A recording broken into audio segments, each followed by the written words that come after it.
Today they brought a Russian jet down, and I don't know what will happen tomorrow if we let this Syrian people who is being brought up with the ideology. Stay there. Back in 70 seconds, Colonel. Stay with us. Third hour, straight ahead. Then Dr. Corsi.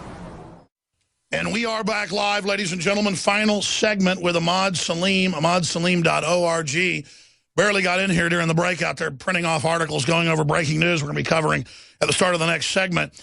Colonel, in the last 4 or 5 minutes we have left, you have the floor to finish up points and topics that you'd like to relay with your incredible breadth and depth of knowledge. I can't think of someone who could be more informed about what's happening in Egypt, more informed about what's happening in Syria. You got cut off pointing out that the Syrian people were, quote, many of them ingrained with a very deep, and then you got cut off. Yes, sir. The Syrian refugees, most of them were brought up in a Middle Eastern country controlled by the ideology of hating the West. The West to them is the infidels, unfortunately. And if we open our doors to them, instead of we go secure our borders to prevent any trespassing on the American borders, we open the doors from the other side by Mr. Obama's decision to let them in. I just want to mention back what happened in Benghazi.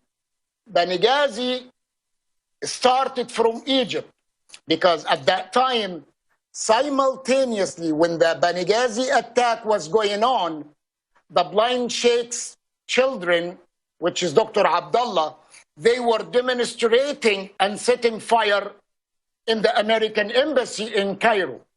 Our intelligence uncovered and intercepted some communication. It been broadcasted at the time, but since then disappeared, that they informed their followers in Benghazi to set fire in it. And that's when we lost our ambassador.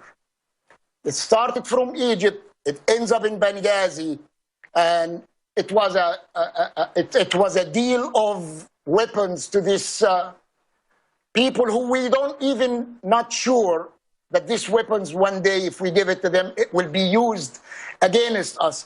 Unfortunately, we didn't learn from our lesson when we allowed the blind sheikh to enter the country, and he turned against the country and ordering me to go build a bomb and blow up the World Trade Center and build a bomb and go blow it in the army and at 96th Street in Manhattan. So we need to understand that these people talk from both sides of their mouth. They might say, yes, we are coming to America because we love America, but we have to really understand what are we doing, who are we letting in. And I don't think it's a good idea. I don't think it is safe for the American people to let these people to go and roam into our country. At this time, we have to strengthen our military again. We have to start to lead, not to be led, and not to give time to ISIS to grow. What happened with ISIS since they were the JV team?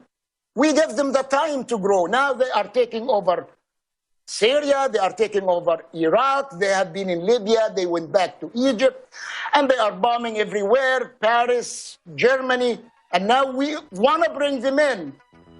It just spells catastrophe. It does. Wow. Well, Colonel Emad Salem, thank you for your courage, your amazing analysis, emadsalem.org. Folks, get his book, On the Run. Thank you so much, sir, for joining us today. Folks can find the book at Amazon.com as well. On the Run, Emad Salem. Thank you, and have a great weekend coming up. Thank you, sir. Thank you. We'll be back with Dr. Corsi.